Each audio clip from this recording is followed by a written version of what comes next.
नमस्कार, स्वागत है आप सभी का। मैं हूं हिमांशु और आप देख रहे हैं हलचल इंडिया। बेबाक खबर, तेज असर। आइए नजर डालते हैं आज की खबरों पर। शामली जनपद में अपराधियों के हौसले दिन प्रतिदिन बुलंद होते जा रहे हैं। पिछले 2 सप्ताह के भीतर कांडला थाना क्षेत्र में चोरी की 3 बड़ी वारदात सामने आ चुकी हैं। इन सभी वारदातों का न तो अभी तक कोई खुलासा हो सका है और न ही पुलिस चोरी की घटनाओं पर अंकुश लगाने में कामयाब हुई है। बेखौफ बदमाश एक के बाद एक चोरी की वारदातों को अंजाम दे रहे हैं। दिन दहाड़े चोरों ने 4 खंबा रोड से घर के बाहर खड़े कैंटर को ही चोरी कर लिया। अज्ञात चोर कैंटर की चोरी कर फरार हो गए। कैंटर की कीमत 12 से 15 लाख रुपए बताई जा रही है। अज्ञात चोरों की लाइव करतूत सीसीटीवी में भी कैद हो गई। 2 अज्ञात चोर गली के बाहर लगे सीसीटीवी कैमरे में कैद हो गए हैं। चोरों के लाइव फुटेज के बाद भी पुलिस पता नहीं लगा पाई है। चोरी की शिकायत लेकर पीड़ित थाने पहुंचा है और पुलिस से चोरी हुए कैंटर की बरामदगी की गुहार लगाई है। चोरी की बढ़ती हुई वारदातों से साफ जाहिर है कि कांडला थाना अध्यक्ष अपराध रोकने में नाकाम साबित हो रहे हैं। वो साहब, हमारी एक गाड़ी खड़ी थी आइसर वालों की कैंटर। हाँ। अभी 12 महीने 13 महीने हुए नहीं ली थी। तो रात को जो खड़ी करी, सुबह जो हमने देखा सो गए, जो उठे गाड़ी नहीं मिल पाई हमें। कहाँ खड़ी कर दी थी आपने गाड़ी? ये घर के बाहर की खड़ी थी जी। सारी गाड़ियाँ हमारी वहीं खड़ी हो गई। अच्छा अच्छा जी साहब। अच्छा, तो फिर आप थाने गए थे, क्या हुआ? थाने वालों ने तेरी लिखवाई। हाँ। और उन्होंने कहा कि जल्द से जल्द कार्रवाई करेंगे इसमें। अच्छा अच्छा, कितनी कीमत थी लगभग आपकी गाड़ी की? गाड़ी की कीमत होगी जी 12 से 15 लाख रुपए तक की। अच्छा, कुछ पता चल पाया अभी? अभी तो पता नहीं चला जी कुछ भी।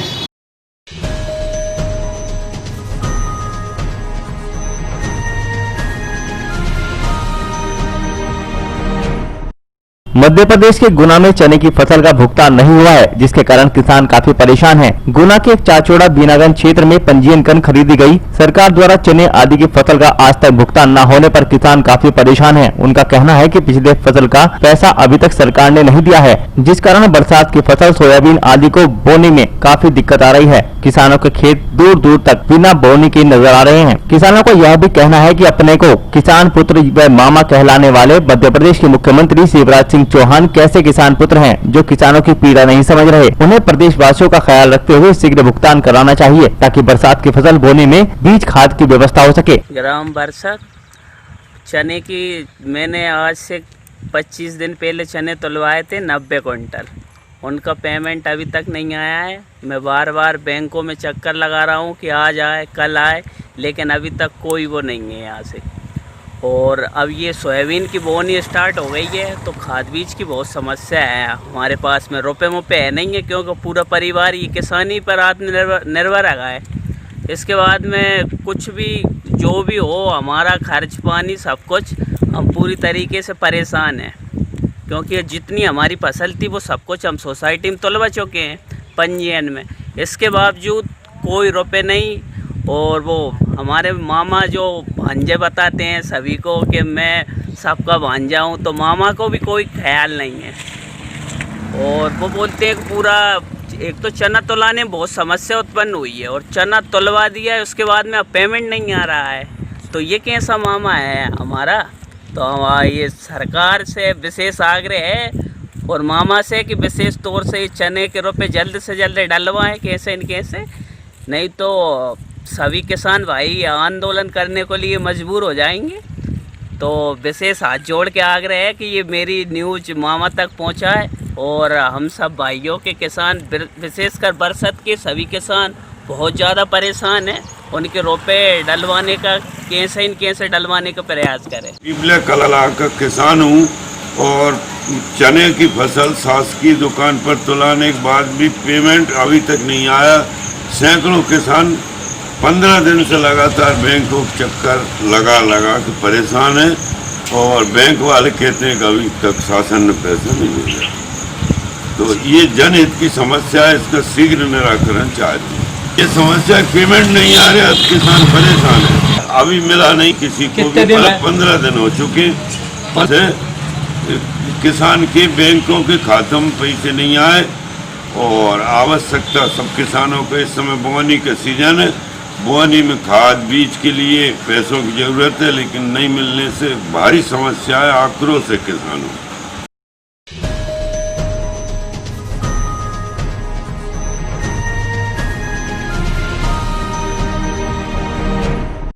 सहारनपुर की गंगोह कोतवाली में कावड़ यात्रा न निकालने सहित अन्य आयोजनों में सावधानी बरतने की अपील शांति समिति की बैठक में कोतवाल ने की। गंगोह कोतवाली परिसर में आहूत शांति समिति की बैठक में कोरोना महामारी के बढ़ते प्रकोप के चलते सावधानी बरतने की नसीहत भी दी गई। कावड़ यात्रा स्थगित करने के साथ ही महाशिवरात्रि पर्व पर बेहद ही सावधानी के साथ जलाभिषेक करने की अपील की गई। कोतवाली प्रभारी भगवत सिंह ने चिंता जताते हुए कहा कि सरकार की गाइडलाइन का उल्लंघन कर कुछ लोग शादी विवाह और धार्मिक स्थलों व इबादत गाहों में निर्धारित से अधिक संख्या में भागीदारी कर रहे हैं, जो उनके अपनों के लिए ठीक नहीं है, क्योंकि अभी भी कोरोना पर काबू नहीं पाया जा सका है। कोरोना किसी को बख्शने वाला नहीं है। जरा सी लापरवाही परिवार व समाज के लिए घातक सिद्ध हो सकती है। उन्होंने सबसे विशेष सावधानी बरतते हुए कांवड़ यात्रा न निकालने और न निकलने देने का माहौल बनाने की अपील की। को ध्यान रखना है कि कांवड़ के संबंध में कोशिश यही करना है कि लोग ना जाएं, जिससे अन्य लोगों में अन्य जगह इस तरह की बीमारियां ना फैलें। और दूसरा, जो हमारा कोविड-19 के तहत अगर कहीं कोई व्यक्ति बाहर से आता है तो जिस तरह से अभी सभी लोग सहयोग कर रहे हैं और हमें बता देते हैं, तो हमें कृपया बता दें, हम उसकी जांच करा लेंगे विधिवत तरीके से, और जांच करा करके हम अग्रिम कार्रवाई कर देंगे डॉक्टर्स की टीम बुला करके जैसे भी है। बस इसमें थोड़ा सा आप लोग सावधानी जरूर बरतें, मास्क लगाने का प्रयास ज़्यादा से ज़्यादा करें और लोगों को करवाएं।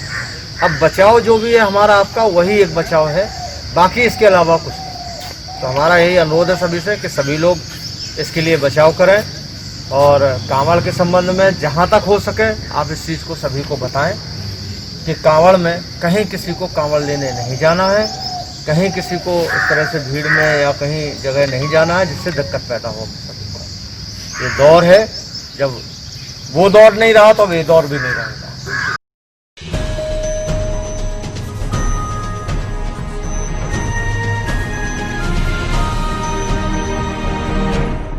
मुजफ्फरनगर की शाहपुर थाना पुलिस और बदमाशों के बीच उस समय मुठभेड़ हो गई जब पुलिस ने रविवार की देर शाम मीरापुर चौकी पर संदिग्ध वाहन चेकिंग अभियान चलाया हुआ था। उसी दौरान दो बाइक सवार 5 लोगों को जब पुलिस ने रुकने का इशारा किया तो बदमाशों ने भागने का प्रयास किया, जिस पर पुलिस ने घेराबंदी करते हुए मौके से 4 बदमाश फैज, जीशान, शजीक और आसिफ को गिरफ्तार कर लिया, जबकि इनका एक साथी फैजान पुलिस को चकमा देकर भागने में कामयाब रहा। पुलिस ने पकड़े गए बदमाशों की निशानदेही पर चोरी की 12 मोटरसाइकिल और 2 तमंचे कारतूस बरामद किए हैं। इस मामले में एसपी देहात नेपाल सिंह ने जानकारी देते हुए बताया कि चेकिंग के दौरान 4 शातिर वाहन चोर गिरोह के सदस्यों को गिरफ्तार किया गया है, जिनके पास से 12 चोरी की बाइकें, 2 तमंचे और कारतूस भी बरामद किए गए हैं। ये शातिर वाहन चोर दिल्ली और एनसीआर से दुपहिया वाहन को चोरी कर फर्जी कागज बनाकर उन्हें बेचने का काम करते थे, और जो वाहन नहीं बिकते थे उन्हें कबाड़ी के यहाँ लोहे में कटवा कर देते थे। इसका एक साथी फरार होने में कामयाब हो गया है, जिसकी गिरफ्तारी के प्रयास किए जा रहे हैं।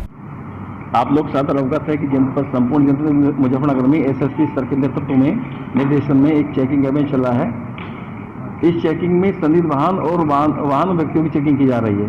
इसी परिप्रेक्ष्य में कल हमारे चौकी मीरापुर शाहपुर के अंदर चेकिंग की जा रही थी, तो तभी मुखबिर सूचना मिली कि कुछ बदमाश मोटरसाइकिल पर हैं जिनके पास चोरी की लूट की मोटरसाइकिल हो सकती है।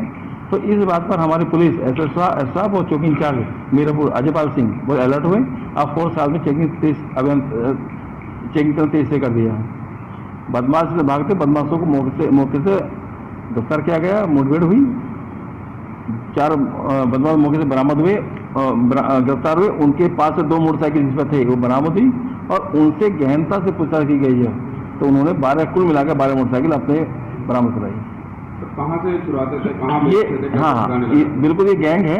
गैंग ये आसिफ और आंसू जो है दिल्ली से ये बाइक चुराते थे, लूटते थे, चोरी भी करते थे।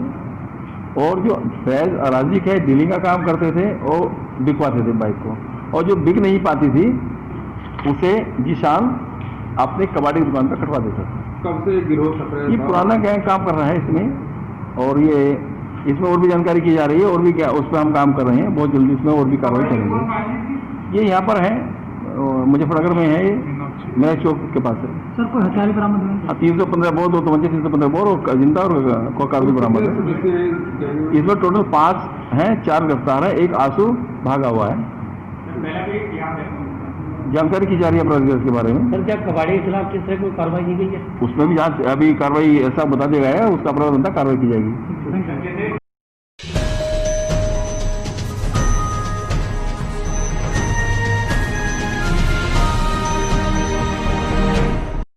सहारनपुर के देवबंद के सरकारी अस्पताल में भाजपा नगर अध्यक्ष विपिन गर्ग और डॉक्टर इंद्रराज में प्रसूति विभाग में पानी न होने को लेकर नोकझोंक हो गई, जिस पर डॉक्टर इंद्रराज ने विपिन गर्ग पर धमकाने का आरोप लगाते हुए अस्पताल के स्टाफ के साथ काम बंद कर दिया। वहीं दूसरी तरफ भाजपा नगर अध्यक्ष विपिन गर्ग ने डॉक्टर पर बदतमीजी करने और सही तरीके से काम न करने का आरोप लगाया है। बाद में भाजपा विधायक ब्रजेश सिंह, एसडीएम देवेंद्र कुमार पांडे और एसएचओ यज्ञदत्त शर्मा ने मौके पर पहुंचकर मामले को शांत कराया। कोई प्रदर्शन नहीं था, पहली बार ना ही कोई आंदोलन था, ना ही कोई होता। मैंने आपको बताया कि प्रसूति विभाग में न पानी ना आने की सूचना मेरे नगर अध्यक्ष को मिली थी, किसी के द्वारा दी गई थी। मेरे नगर अध्यक्ष वहां पहुंचे, वहां की चिकित्सा अधीक्षक से बात हुई, उन्होंने कहा कि मोटर में कुछ खराबी थी, उसको तत्काल प्रभाव से उन्होंने ठीक कराने के आदेश भी दे दिए हैं। इस कारण थोड़ी दिक्कत हुई होगी, किसी एक बिंदु को लेकर थोड़ी बहुत ही चिकित्सा अधीक्षक के साथ कुछ वाद विवाद की स्थिति बन गई होगी, लेकिन दोनों पक्ष सहमत हैं। इस समय कोरोना की स्थिति है, कोरोना के समय में न मेरे संगठन के कार्यकर्ता, न हम और न हमारी सरकार के कोई चिकित्सा विभाग के कोई अधिकारी, कोई ऐसी बात नहीं थी। दोनों पक्षों के जो विवाद था, एक किसी बात को लेकर के हल्की सी विवाद की स्थिति उत्पन्न हुई थी, वो हम सभी वरिष्ठ जनों ने बैठ करके उस निराकरण कर दिया। पूरा सौहार्दपूर्ण माहौल है, सभी चिकित्सालय के सभी चिकित्साकर्मी पूर्ण रूप से अपने अपने कार्य में संलग्न है। टेस्टिंग का काम चल रहा है।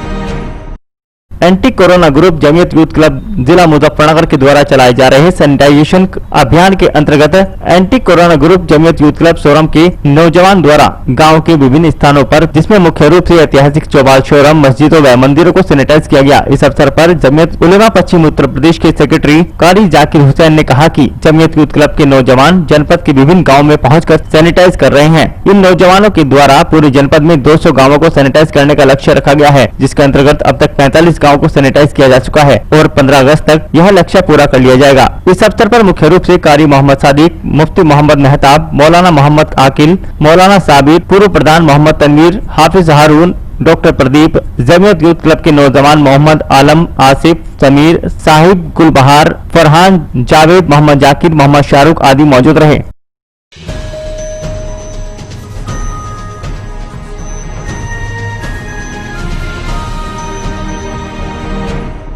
मुजफ्फरनगर के खतौली थाना क्षेत्र के गांव भैंसी में भारतीय किसान यूनियन तोमर के बैनर तले सैकड़ों किसानों ने भूमि अधिग्रहण के मुआवजे की मांग को लेकर धरना प्रदर्शन किया और प्रशासन को कड़ी चेतावनी दी कि अगर उन्हें धरने से हटाने का प्रयास किया गया तो किसी तरह का बल प्रयोग किया गया तो वह आत्मदाह कर लेंगे। इसके बाद शासन और प्रशासन में हड़कंप मच गया और धरना स्थल को छावनी में तब्दील कर दिया गया। धरना स्थल पर पीएसी बल समेत कई थानों की फोर्स भी लगा दी गई है। दरअसल मामला मुजफ्फरनगर के थाना खतौली क्षेत्र का है, जहाँ भारतीय किसान यूनियन तोमर के बैनर तले सैकड़ों किसानों ने धरना प्रदर्शन कर भूमि अधिग्रहण के मुआवजे की मांग की और प्रशासन द्वारा किसी भी तरह की सख्ती करने पर आत्मदाह करने की चेतावनी दी। किसानों ने आरोप लगाया कि सरकार ने भूमि अधिग्रहण में जो राशि निर्धारित की है वह सर्किल रेट और कानूनी रूप से सही नहीं है और जब तक यह मुआवजा कानूनी रूप से सही नहीं किया जाता तब तक वह धरना प्रदर्शन जारी रखेंगे। वहीं किसानों द्वारा आत्मदाह की चेतावनी देने के बाद शासन और प्रशासन में हड़कंप मच गया और धरना स्थल को छावनी में तब्दील कर दिया गया।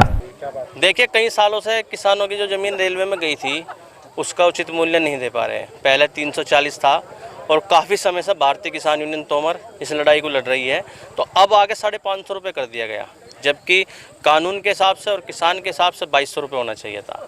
एक सरकार की मनमानी है, ज़बरदस्ती किसानों की ज़मीन हथियाना चाह रही है, लेकिन किसान यूनियन तोमर ऐसा नहीं होने देगा, चाहे उसके लिए हमें रेल रोकनी पड़े या ट्रैक पर बैठना पड़े या कुछ भी करना पड़े। काफ़ी समय से ये बातें आ रही थी कि अब धरना होगा, आज धरना हो, किन बातों से समाप्त किया गया? किन देखिए, एडीएम साहब जो प्रशासन हमारे बीच में आए, काफ़ी प्रयासरत लग रहे हैं, उनकी बातों पे ही विश्वास करके धरना समापन किया गया।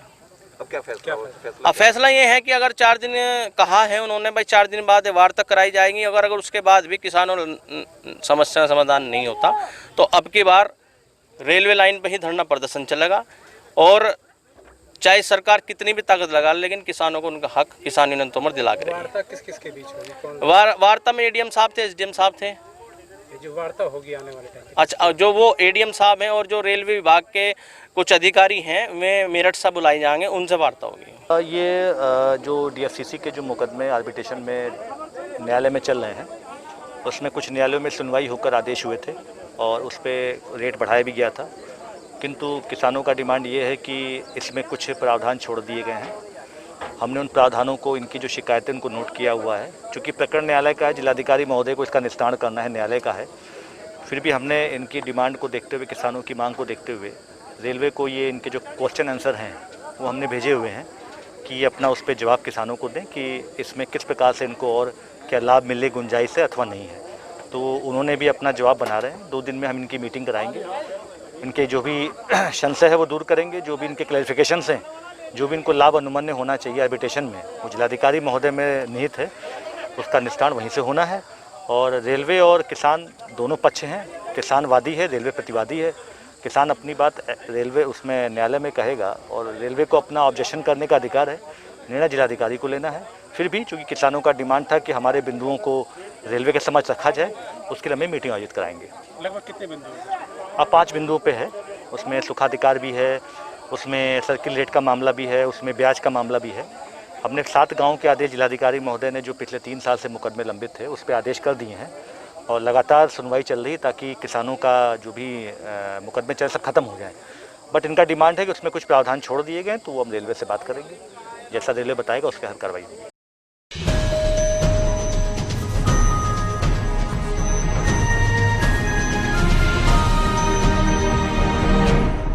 जनपद शामली में भीम आर्मी के नेताओं ने अर्धनग्न होकर बढ़ती महंगाई के खिलाफ प्रदर्शन किया और फिर नग्न हालत में बाइकों को खींचकर कलेक्ट्रेट पहुंचे, जहां पर जिलाधिकारी को राष्ट्रपति को संबोधित ज्ञापन सौंपा गया। शामली जनपद के सदर कोतवाली क्षेत्र के सिटी के चिप चौक पर भीम आर्मी के लोगों ने अर्धनग्न होकर भारत सरकार के खिलाफ नारेबाजी की और बढ़ती महंगाई पर हल्ला बोला। भीम आर्मी के लोगों का आरोप है कि देश में रोजाना बढ़ रहे डीजल पेट्रोल के दाम से आम जनमानस पर काफी प्रभाव पड़ेगा, जिससे गरीब जनता के तन पर अब कपड़ा तक नहीं बचेगा। जिसके विरोध में उन्होंने अर्धनग्न होकर बाइक खींचते हुए कलेक्ट्रेट पहुंचे और फिर राष्ट्रपति के नाम संबोधित ज्ञापन जिलाधिकारी को सौंपा। भाई साहब, सरकार चमड़ी तारने को तैयार है, कपड़े तो उतरवा दिए इसने। इतनी महंगाई, एक तरफ तो लॉकडाउन की मारामारी, इसकी बीमारी की, कोरोना की, और दूसरी तरफ ये जो अब फिलहाल जो महंगाई बढ़ रही है, इसमें चमड़ी उतर जाएगी, बस कपड़े तो उतर गए और कुछ नहीं बचा। कपड़े उतर गए, अब चमड़ी बाकी है। मोदी जी इसे भी उतार लो, रिक्वेस्ट है आपसे। और तो कुछ बचा नहीं, रोजगार नहीं है हमारे पास, हम युवा हैं, क्या करेंगे? सड़कों पे नहीं आएंगे और क्या करेंगे हम लोग, हमें बताइए आप। शहर में हम गुरुद्वारे से आए, पैदल आ रहे हैं, हम दिखा रहे हैं जनता को कि इतनी महंगाई में आपको दिखा रहे हैं कि तेल नहीं है हमारे पास, कैसे क्या करें बताइए। हम कलेक्ट्रेट में जाएंगे, डीएम साहिबा से मिलेंगे और उन्हें ज्ञापन देंगे अपना राष्ट्रपति जी के नाम।